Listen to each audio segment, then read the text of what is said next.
I always thought that if I could only get the world to love me through my music, then somehow I could love myself. But I was so lost in the experience of Jim that I had forgotten that there's a deeper soul behind Jim.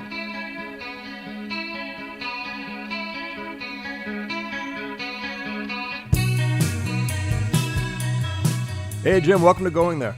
How's it going? It's doing good. You and I talked beforehand about your journey living with depression. And why don't we just start there and talk about, when you first recognized the depression, what it felt like, and the different things that you've tried to do to cope with it.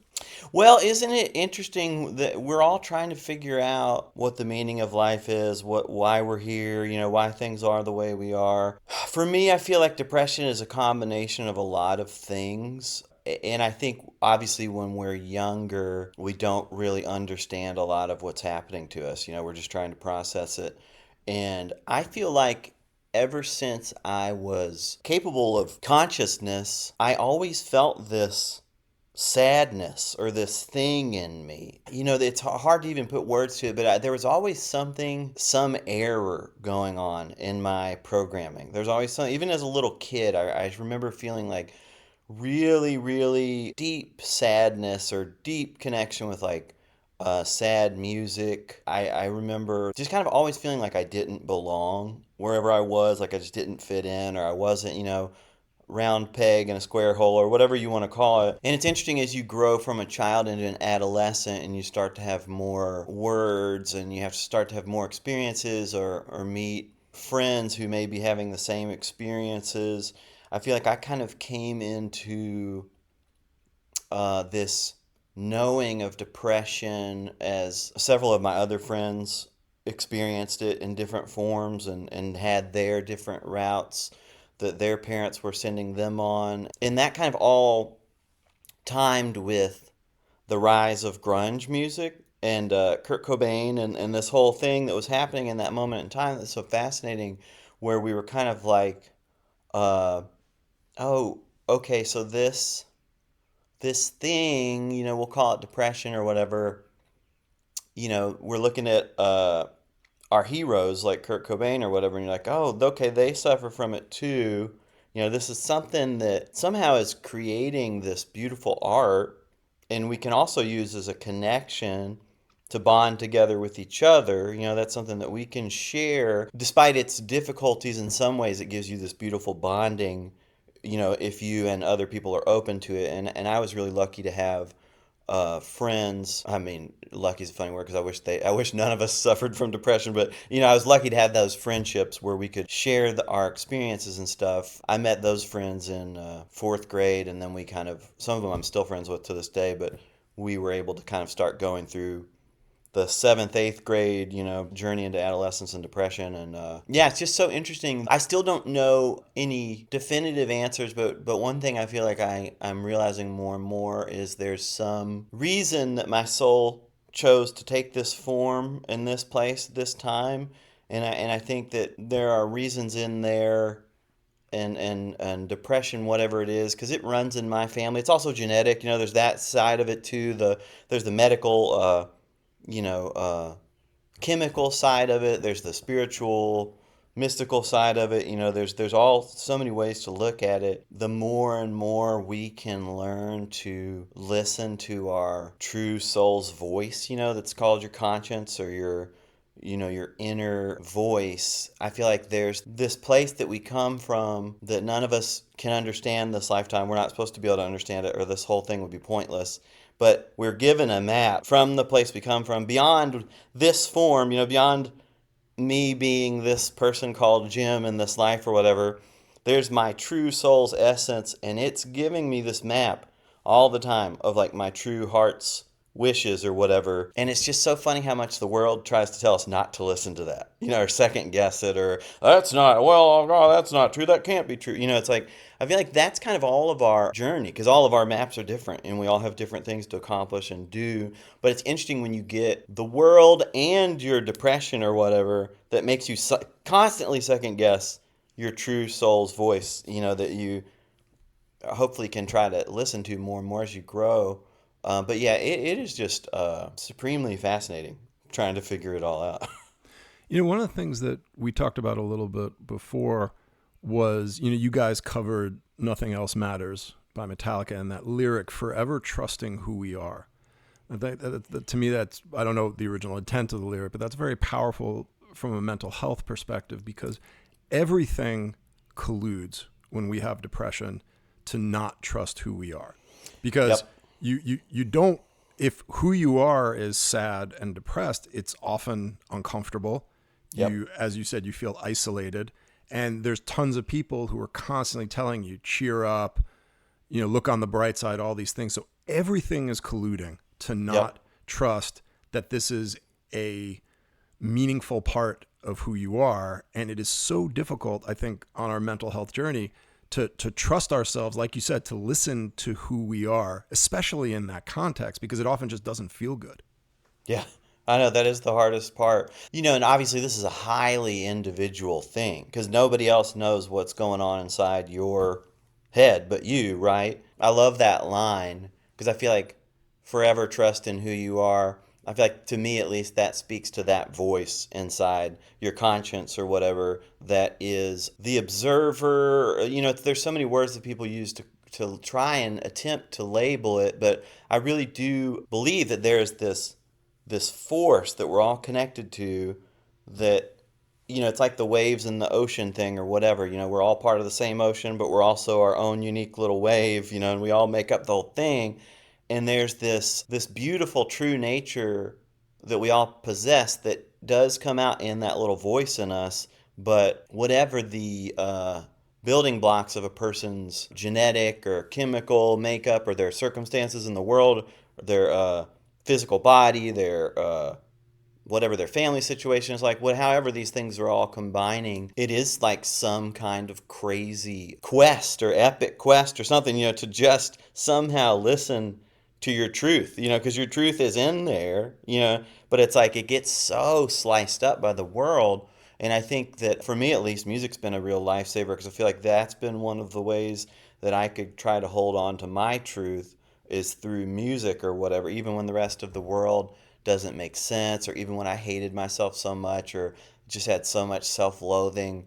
There was something about music that I could kind of always, at times, cling to like a life raft or whatever, to just make it through the next day or whatever. But yeah, it's so complex. When you're talking about music, I'm kind of curious. You mentioned grunge as one potential option, but whether it's a genre or artist or a song or an album that you really look back on and said, okay, when I was trying to connect with myself and I was trying to explore my truth, I didn't feel like I was getting any validation for it. I listened to this or this person or this artist, whatever, and I felt more connected. I felt like somehow that it was more truth there. Oh God, I mean, so many things.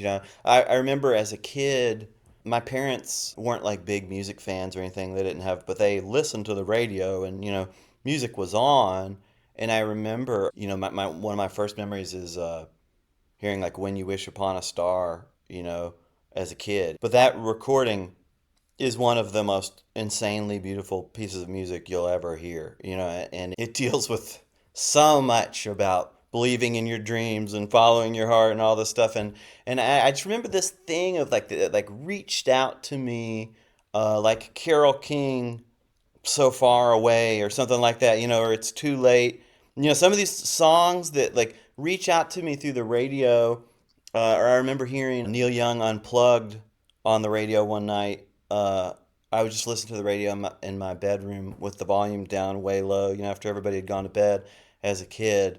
And I remember that feeling of Neil Young's voice kind of reaching out and pressing my heart, and that uh, definitely Kurt Cobain, his magic combined with his pain or whatever, I think touched so many of us in this wild way, that Kurt Cobain for me was the first time I thought it would be possible that I could make music. It's like Kurt Cobain and probably REM because I feel like everything else to me seemed out of my reach, like it was too, I'd never be able to do it, kind of thing. But then when I saw REM and I saw Nirvana, I was like, whoa, okay, maybe I can like so normal people can make music too. You don't have to be in a hair metal band or you don't have to have some these things that seem so out of reach to a young kid from Kentucky. Yeah, that was the first time when I was like, oh, maybe this can be a gateway out, of these feelings that I have that I don't belong anywhere. Yeah, it was interesting. The reason why I laughed was because I literally was just listening to So Far Away before. Oh man, yeah, And if I'm not listening to that, I'm usually listening to the unplugged version of Old Man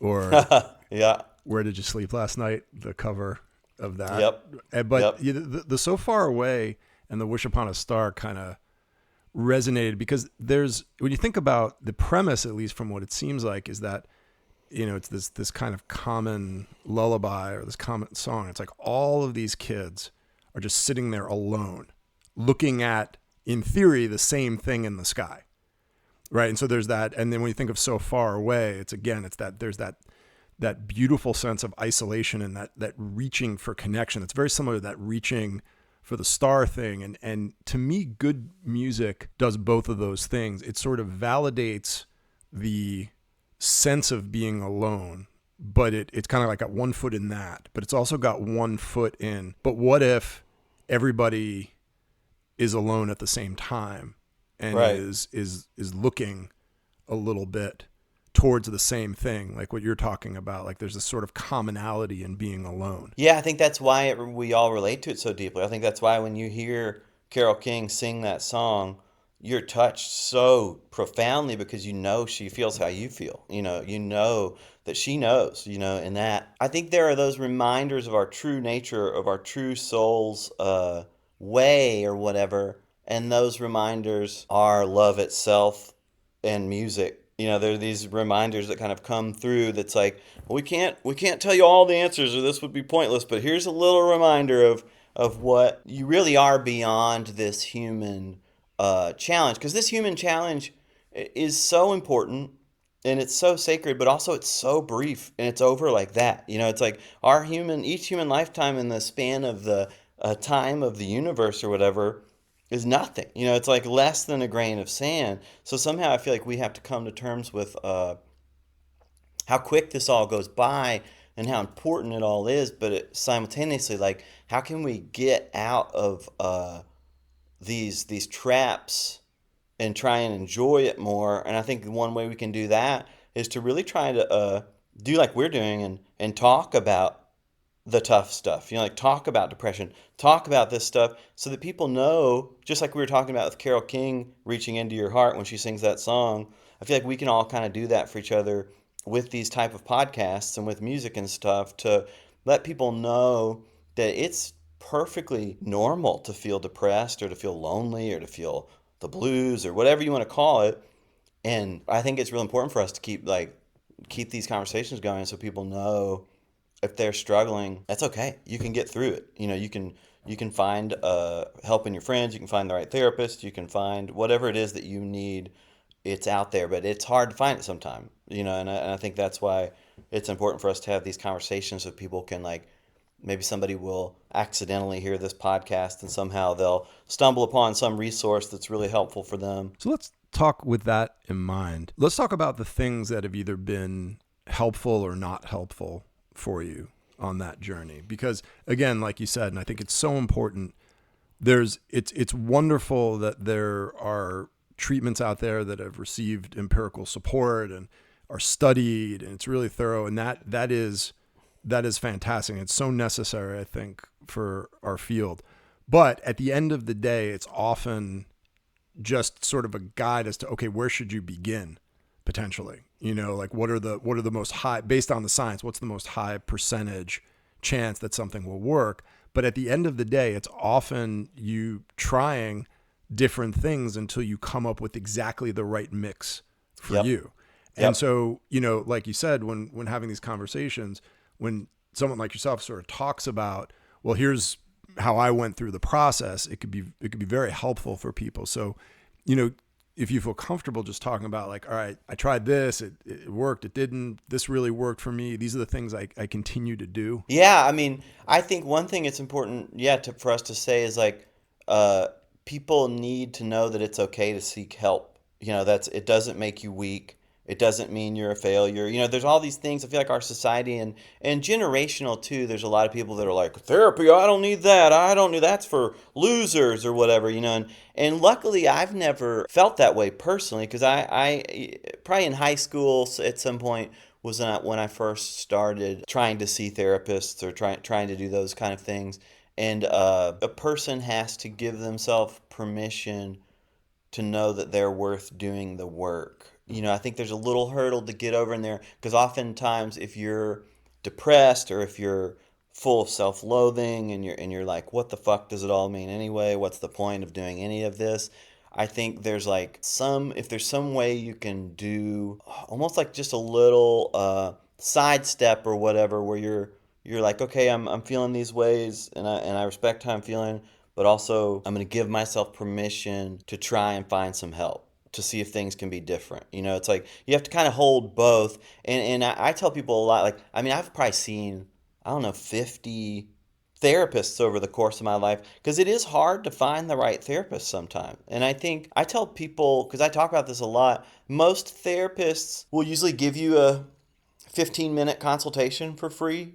So I tell people to like get on their Psychology Today or get on whatever. There's like BetterHelp. There's all these kind of websites now where you put in your zip code, therapists come up. I know money is a big concern for people because our healthcare system is such a joke, and especially when it comes to mental health.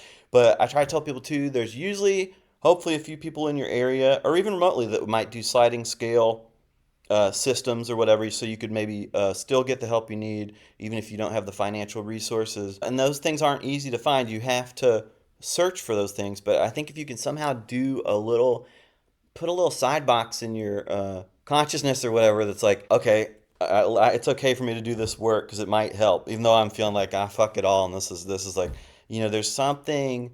Somehow I was able to do that. And I still sometimes don't know how because there's so many points in my life where I was like, near suicidal or just like what the fuck is the point of anything, but somehow, and maybe it was like my dad's work ethic or something that was like back there in some corner of my brain going, well, okay, you can say that, but let's still see if we can find our way out of this or whatever. So that's kind of like the first thing I would say is like let yourself start doing that kind of work to find somebody to talk to.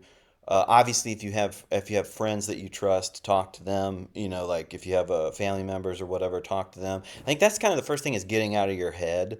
Because we're all trapped in our head and we think we're the only one and we think we're all messed up or whatever. And it's not like that's not true, but also everybody's going through something. And I think the more we remember that, every person you see is going through something. In their own way, whatever it is. And they might project on the outside this image that they're fine or that everything's great or whatever, but everybody's got something that's going on. So I think that's usually the thing. And over the course of time, I've found that talking and getting it out, letting the steam out of the bottle is the most surefire way, because there's all these other things you can do, and we can talk about whatever we want to talk about, but it's like the one thing that you need with all of it is to keep letting the steam out of the bottle and keep talking about it. Because no matter what you do, if you do healing retreats or if you do psychedelic therapies or if you do it's different experiences or if you do medication or whatever you're doing, there are all these little experiences that all end. Everything is gonna end. But the more we can move the energy and the more we can talk,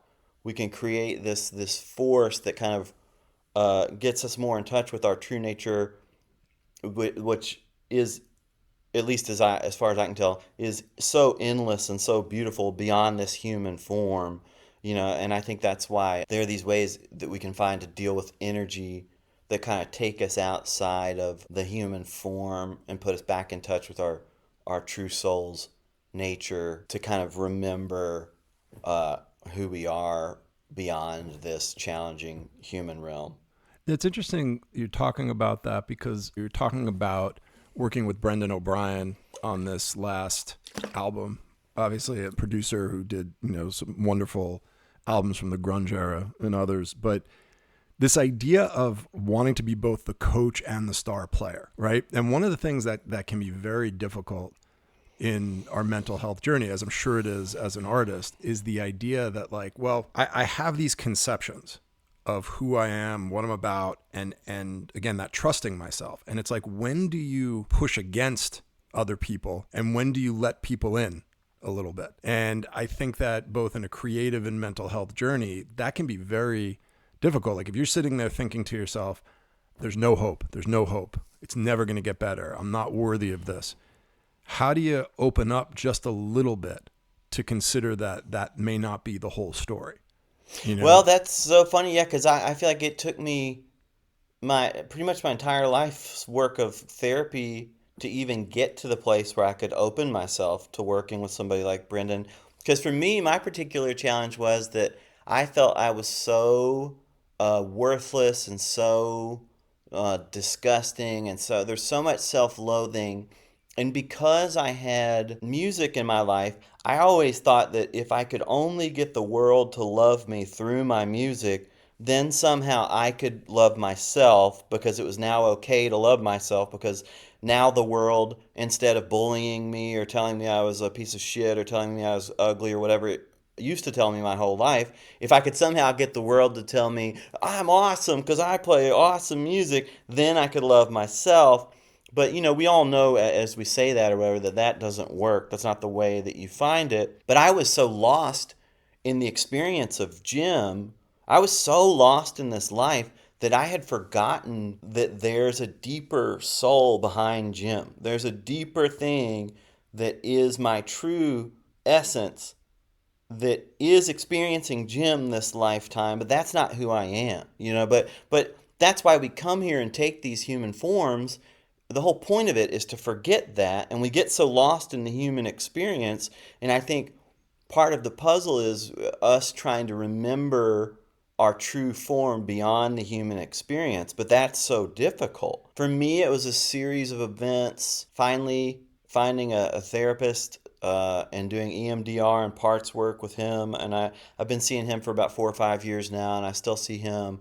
That was a huge game changer. And doing several different psychedelic therapies like ayahuasca and ketamine therapy were big things for me. But I feel like those psychedelic therapies, without the traditional talk therapy in there to sustain it all, I feel like they were important points, but without the connection, I don't feel like they would sustain. I think that's kind of a mistake that people can make, and that I've made many times in my life too, is thinking, oh, if I go do this retreat or if I go do this ayahuasca or whatever, then everything will be awesome. I'll find my true nature and it'll all be great. And it's like, you can really find some great insights in all of these different things, but you need to keep connecting it and sustaining it or whatever. You can't just like go do this ayahuasca once and now everything's great. It's like it's all pieces of a larger puzzle. And one of the things, I don't know if I have this quote right, but I feel like I read that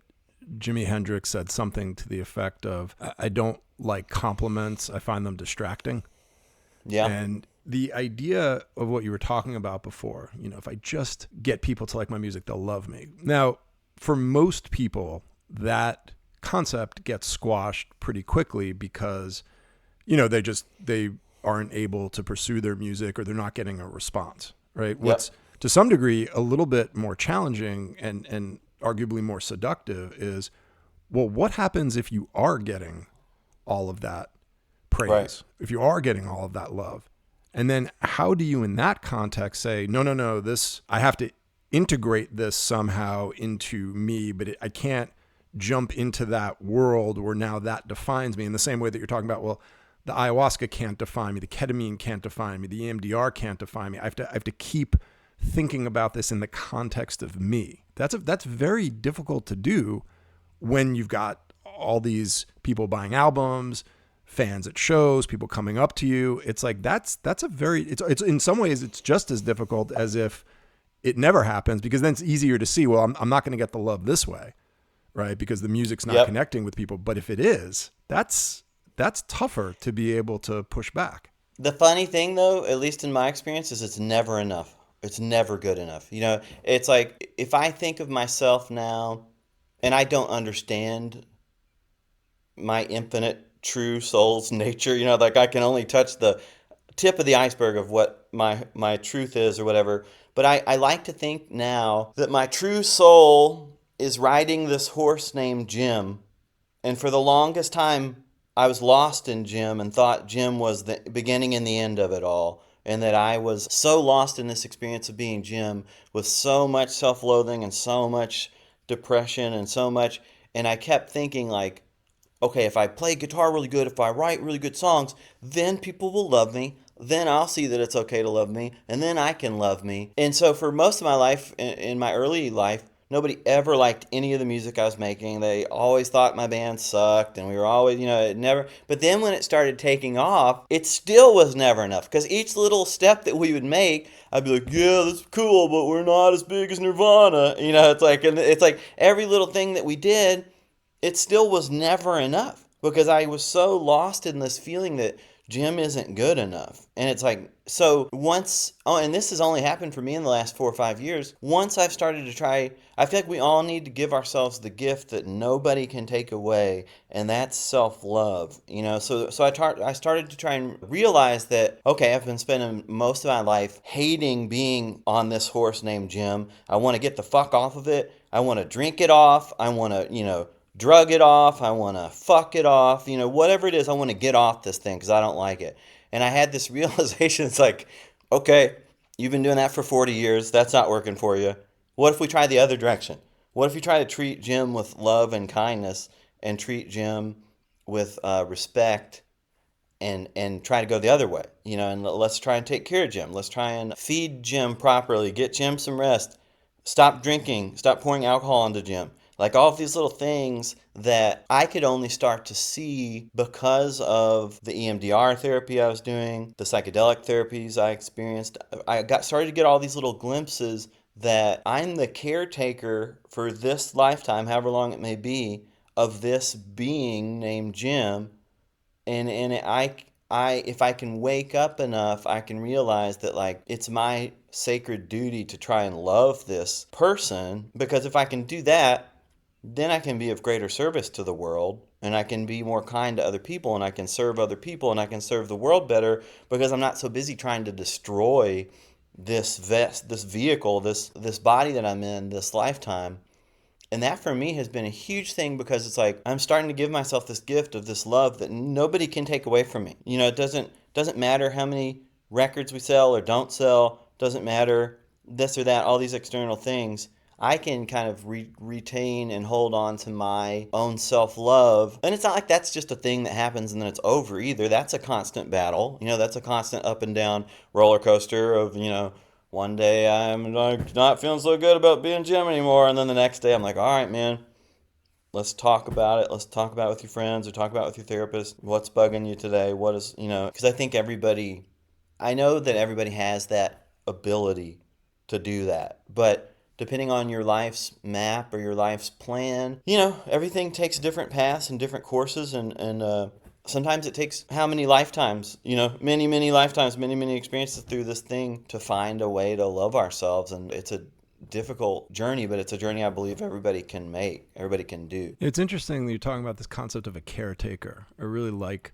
that idea. One of the things I try to talk about with people that I work with is the only unique thing you have to offer the world is you.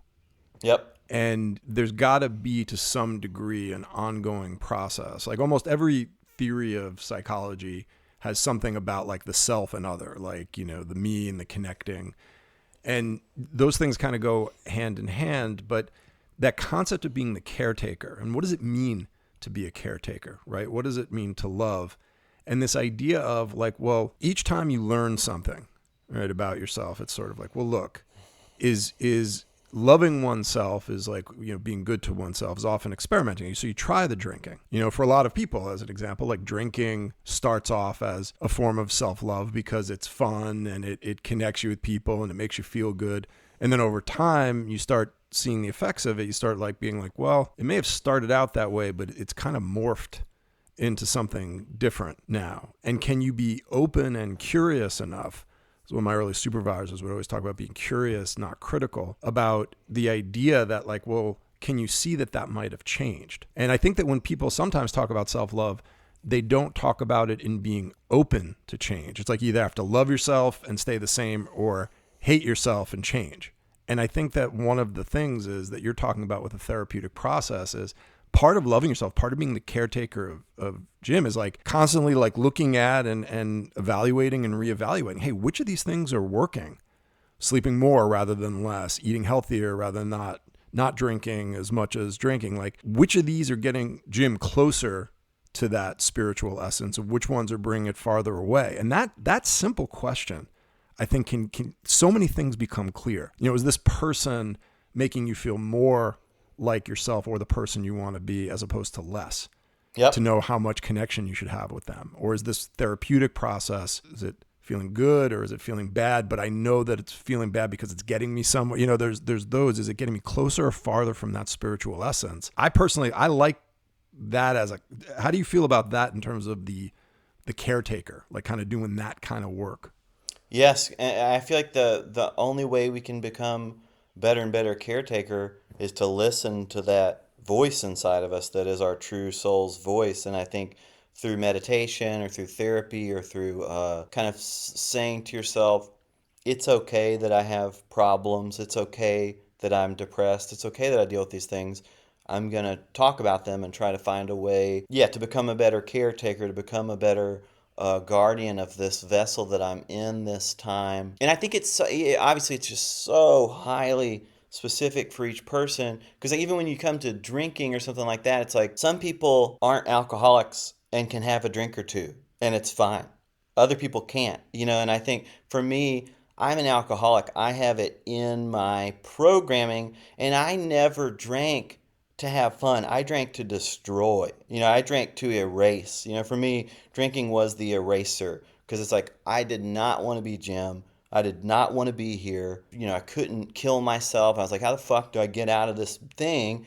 Bam! You know, you drink enough, you're gone. You know, and you hand over the keys to the tequila bottle, and it drives the car. You know, it's like that's the. So I think, yeah, that was a big one for me when I began to step back and into my souls and kind of be the observer more and the witness. I saw myself making all these excuses about drinking and making, because I'm a very functional alcoholic, and I have a genetic disposition where I don't ever black out. And the more and more I drink, the more and more everything seems to be more and more awesome, you know. And it's like I had this realization where I was like, oh my God, man, like, how can you ever sit around and moan and groan about not being happy or not finding your truth or whatever if you're drinking yourself to death all the time? You know, it's not a healthy thing. So yeah, that's a thing where it's like I think the more time we spend letting the steam out of the bottle and talking about these things, the more we kind of will see them and be a better caretaker. Because then you can kind of, because before I was so lost in the insanity of it all, I couldn't see it, you know, and I couldn't climb out of it. And I think that's one of the things for everybody is like we need to start to wake up so that we can begin to see these things with a clear mind, you know, or a clear heart or whatever, where you're like, so you can be a better caretaker because you see, you're like, you're witnessing, okay, Jim is like pouring all of this alcohol into himself to erase himself. That's not a healthy thing to do. So like, let's try and not do that. Yeah, and I think one of the things that I think is so powerful about recovery programs is that when people have gone through that or in the process of going through that, to be able to consider again the idea that like you can, because I think that for a lot of people when they struggle with addiction, there if one believes in a soul, it can feel soulless at times. You know, it can feel like if one believes in humanity, it can feel like one has lost their humanity for some reason. You know, again, that idea of like I'm erasing myself. That's a very inhumane concept, right? It's not Right. respectful of oneself and, you know, one's soul. And the idea that there are other people who have been through that or are going through that and can still kind of support you as a person who's going through that, because, you know, and to say like, I can see the humanity in you. I can see, you can't see it, but I Yep. can see the humanity. I see Yep. the soul. I see the higher power that you might not be seeing right now. And I'm not gonna push it on you. I'm not gonna whatever. I'm just here alongside of you. Right. Again, that getting back to that, like when you wish upon a star, the idea that like, what if everybody knew, hey, we are all now going to look on this star, right? We're all going to listen to So Far Away together and yearn for something. And I kind of feel like, again, that concept of the caretaker is a good way of figuring out like, well, who is that? Is this person a good caretaker for me? Are they a good external embodiment of what I want to be doing internally? Yes. I think it's important to think too of the when you talk about the soul, or I think a lot of us are traumatized by religion, in some way or another. So I think it's important to talk about God and to talk about the soul and these things in a completely open context, with absolutely no worldly religious beliefs pinned to them, And that's not saying I don't know what is, at the end of the day, what's real and what's not, but there's so many things that are man-made that humans try to superimpose just to try to deal with the idea of God or whatever. It's like, I think that the more we try and step back from all that and think about the true nature of the soul or whatever, the true nature of consciousness, and how much it exists outside of everything, and I think, again, that's something I think each of us can begin to touch on the more that we let the steam out of the bottle and talk about it and meditate and spend time with ourselves, seeing there's something alive here that is beyond, so far beyond this human thing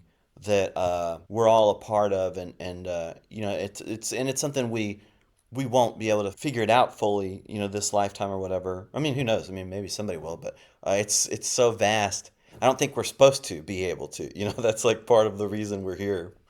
Yeah, and it's interesting because to some degree, the kind of religion vibe or the nature of a closed religious vibe where there's right and wrong. I mean, I was in grad school when EMDR first came out, and I remember how critical people were, whether directly or behind the scenes. They're like, this, what is this? You waving the finger, and you're like, it doesn't. And years and years later, now it's there's research behind it and it's accepted. Same thing with mindfulness. It's hard to remember that there was a time where mindfulness was not considered a mainstream part of psychology to a Yep. degree. It was kind of that. Right. It was like an Eastern philosophical thing. And we've had so many examples where people have, to some degree challenged orthodoxy. And we think about like how much better it would have been if we were open. I don't exclude myself from that because I can often be very critical. If I hear something where I'm like, I'm like, that's bullshit or whatever. Sometimes I feel like I'm right. And sometimes I look back and be like, did I need to go about it that way? Like if I had stayed a little bit open, maybe Yes. I would have just said, all right, well, let me listen. Let me Yep. learn. And I think that's such an important part, again, of being that caretaker quality and being caretaker to each other. Just say like, well, how much do you lose by just listening and thinking, well, maybe there's a part of it that makes sense. Maybe there's a piece of it that you can take away. Like, Yep. even if you don't think mindfulness as a lifestyle makes sense to you, well, but maybe just sort of controlling your breathing and sort of having relaxation, maybe that's Yep. okay. Right. And so Right. it's very tough that you bring up this thing with religion because we tend to do that a lot. We tend to like put people through these, if there's something different, it's almost like we put them through a hazing of some kind. Yeah, it's weird because I feel like our job should be to stay open and let things go. Like keep growing, keep evolving. That's the mission. But I think people forget too, the reason people cling so tightly and the reason people don't want you to change, religion is big business. There's a lot of money to be made there. And if you're changing and you're turning and you're leaving and not keeping your mind closed, people are not going to make as much money off of you. And I think there's this part that uh, there's the thing of that don't want to let go and don't want to change and don't want to be open and don't, there's all of this clinging and all of this desperation that's held up in this physical world. Just the people that are so deeply lost in the experience of being human that they're clinging to these things or whatever. And I think it's like, yeah, we all need to like relax, open, evolve, keep evolving, keep moving. And I think it's always a warning to me if there's a sign that somebody doesn't want to evolve, or they don't want to listen, or they don't want to change, that to me is like a warning. If you don't want to wake up, why? Why is that there? That to me is a red flag. If you want to stay asleep in the old patterns of the past that clearly aren't working for anyone anymore, except, 4 or 5 rich billionaires that own everything, it's working for them. But other than them, it's like, and it's not working for them either when you look at them and see the deep unhappiness in their energy that comes out, the deeply troubled. But it's like, yeah, that I think it's all of our job to keep letting go, keep evolving, keep opening up to love. Yeah, and that can happen, I think, interpersonally as well. Even in the people with the best of intentions, sometimes we can feel as though can't quite put a finger on it, but it's like, I feel like I'm part of someone else's agenda. Like I need to play a certain role, like whether or not, okay, I need to be the scapegoat, I need to be the clown, I need to be the weird one.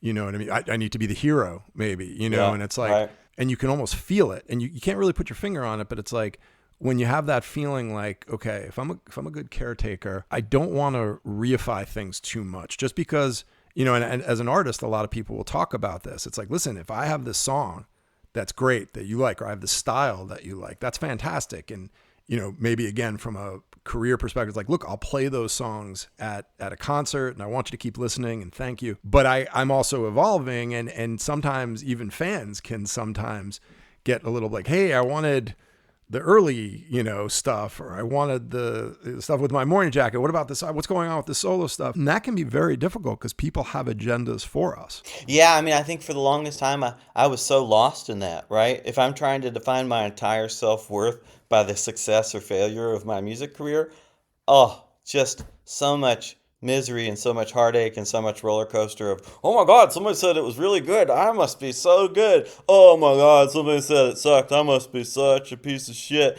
It's like, I don't know why I like variety so much, but I just do. And I think that's one thing that, like, whether you love or hate any of the music that I've made, I try to do a lot of different things.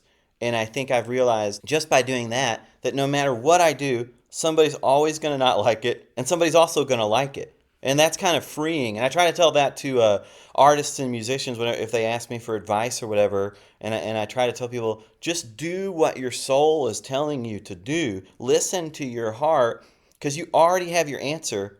It's already there. Somebody's not going to like it, and somebody's going to like it. And it doesn't matter. Yeah, every time we put out anything, you automatically have your answer. Like, if we try something new, there's like people that are like, man, I really like this new direction. This is so cool. And there's other people that are like, this is so stupid. What's wrong with them? It's like, and I think if you let go of that stuff and just know, and I think that's true for us in everything we do in our entire lives, right? We're talking about what we were talking about earlier. It's like, you have your soul speaking, and if your soul is saying, oh, I'm not happy in my job, I need to change, I need to do a new career field, and you listen to that and you follow that, you're going to get reactions from all of your friends and family of both directions. Somebody's going to be like, I don't know if that's so smart for you to leave your job. You got a pretty good job. And then there's going to be somebody else that's going to be like, oh, you're so brave for following your heart and trying this new career field. So I think that's like why we have to get more in touch with our compass, with our conscience, with our soul or whatever, because it's going to lead us where we need to go. If we spend time worrying about what other people are thinking, we're really like trapping ourselves even further in the maze, because you're always going to get both sides. Jim, thank you so much for coming on the podcast. I really appreciate you being open. You're a fantastic mental health advocate, and I know this conversation is going to help people. Best with your career and all your advocacy. I hope we get a chance to talk again. Me too. Thank you. Thanks so much for doing the podcast, and thanks for having me.